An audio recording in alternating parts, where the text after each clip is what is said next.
Let's talk about some books that I did not finish.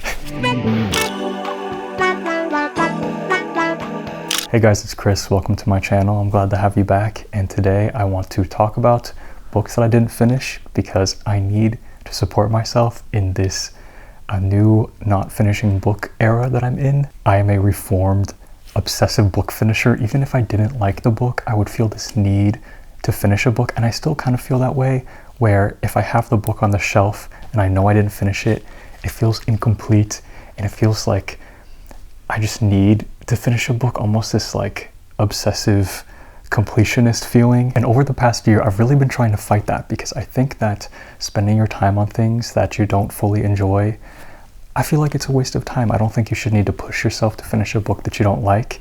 And I'm really trying to embody that. It's really hard, but I've been not finishing books.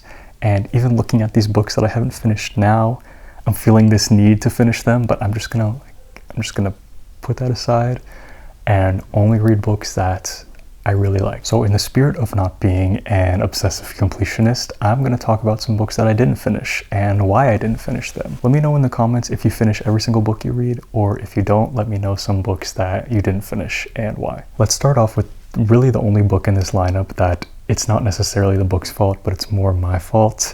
And that is Pet Sematary by Stephen King. Pet Sematary is a horror novel by Stephen King that tells the story of a family that moves into this beautiful house in Maine. There's the dad, the mom, the daughter, and a little infant son. And everything seems very perfect. And there are these woods in the back, and then there's something very dark and mysterious in the woods that if you haven't read the book or seen the movie, I'm not going to spoil it, but things quickly turn very left. So ever since I was a teenager, I've loved horror. I don't know if that seems surprising or not, but I've talked about it a little bit on this channel. I love reading horror. I love watching horror. And I was really excited to read this book because Stephen King obviously is Stephen King. And this book is extremely popular. Winnie is attacking a spider on the wall. I was really excited to read this book. And I think where I went wrong is that I started reading this book when I wasn't in the best place. My baseline anxiety was pretty high at the time when I started this book, and it got really intense for me, and I had to stop because it was doing too much. The point in the book where I started to realize that I couldn't finish it was the funeral scene, and if you've read the book, you know what I'm talking about. But once I got to the funeral scene, I was like, oh, okay, I don't know if I'm in the right headspace to read this book. And I read maybe like 100 more pages after that, and then I had to stop because I was just feeling terrible, like just completely terrible, which for the horror genre is a good thing. It's not a bad book at all. It's a fantastic book, but I just started feeling so viscerally uncomfortable that I had to drop it. I am curious though, if I read it now, if it would still upset me as much. I really think it was a great book, and I did like it. I just could not deal with it at the time, and yeah, I'm curious if you guys have read it, what you think, and I'm also curious about what would happen if I read it again, but I don't think that I will. Moving on to the next book, which was a pretty big disappointment for me, and that is Into the Drowning Deep. A very quick summary of this book. It's about killer mermaids and like a documentary crew that's gonna go and try and film these killer mermaids, and it ends up exactly how you would expect it would. And no hate to anyone who likes this book or to the author. I just felt that the book itself was very boring to me. I did not really like the main character very much. I'm not sure how a book about killer mermaids like had me that bored. The book itself was also very long. I was 100 pages in and not really anything was happening. And I think this is one of the fastest books that I DNF'd, around 100 pages, because I wasn't entertained at all. Oh, I feel so disrespectful, but that's just the truth. I think why I was disappointed about this one was because I love mermaids. Like who doesn't love mermaids? And I was excited for a meshing of mermaids and horror. And I didn't really feel that interested in it while I was reading it. And then I just didn't finish it because I wasn't really having a great time. So I think there was still 300 or 400 pages of the book. So I really only read around a fourth of it, and that's really crazy to me. But if you guys have read this book, let me know what you think about it. I'm curious if it gets any better. I didn't want to sit around and find out. So I'm sorry. This next book is a massive case of it's not you, it's me. I'm the reason, and that book is The Shadow of the Wind. The Shadow of the Wind tells the story of the son of an antique book dealer, and he finds this book that he really loves in his father's shop called The Shadow of the Wind, and he gets completely absorbed in this book and tries to find more by the author, but then he finds that all of the books by this author have been burned or are missing, and so he really has the only copy of the book. But then he starts being stalked by this creepy man who likely has something to do with all of the books being missing and probably wants his copy of the book.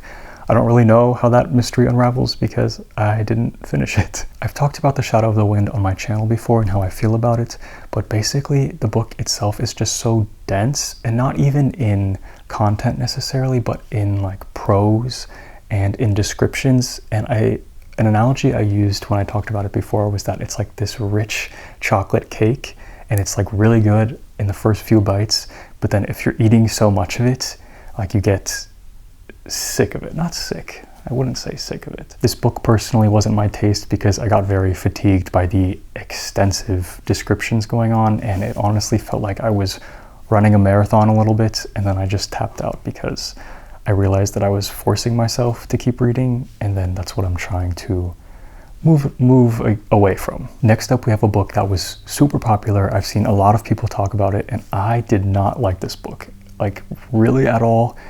It's called The Silent Patient. The Silent Patient, if I remember correctly, is about a wife who murders her husband and then stops talking completely, and she's in like a psych ward, and then this therapist, I believe, is like, I'm gonna crack the code on why she's not talking. And I believe that's what it's about. It's been a little bit. If you know me, you know I don't really like mystery all that much, and so right off the bat, the mystery of why she wasn't talking, I wasn't into, so that was kind of a bad start for me. And this book, the psychology going on and the psychiatry in general felt so uninformed and almost a little bit harmful. Anytime anyone was psychoanalyzing or there was any psychiatry involved with like medication and things like that, it all felt very bad. This was on top of an extremely unlikable main character for me. This also stems a little bit from me not really liking any crime thrillers or any psychological mysteries. That's not really my thing. I think I read it because it was so popular and I wanted to see if maybe I could like something like that. But maybe I could if it wasn't this book. But yeah, this is definitely one of my least favorite books that I've read, or not even finished.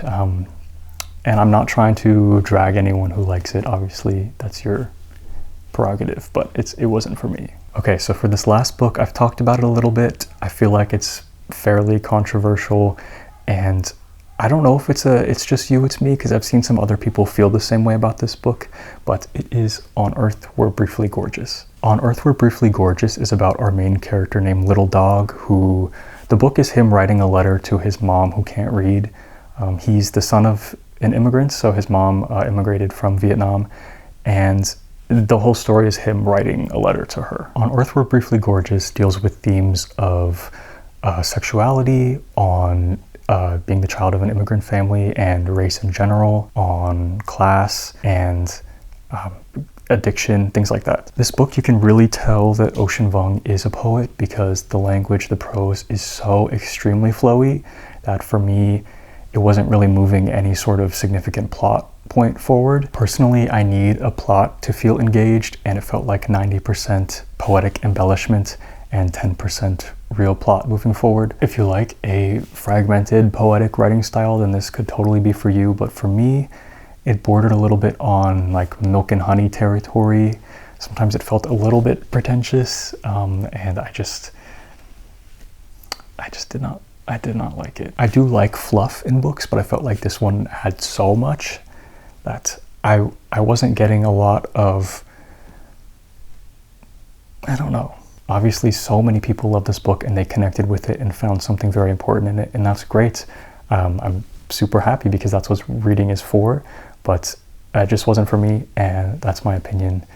I'm not trying to bash Ocean Vuong at all because this writing style does have an audience, and I'm just not that audience. I'm sorry. Okay, those were some of the books that I did not finish, and I am proud of myself for not finishing something that I didn't really connect with, because it's been hard. I'm trying not to let my completionist self take over, and I'm trying to just applaud myself a little bit for staying true to what I enjoy and not feeling compelled to continue reading something that I'm not really enjoying. Let me know what you guys think. Again, I'm not trying to bash at all. I love that you love these books if you love them. That sounded weird, but you know what I mean. I'm glad that reading has something for everyone, and also things that aren't for everyone, and that's what's cool about it. So thank you guys so much for watching. I really appreciate it, and I will see you next week. Bye.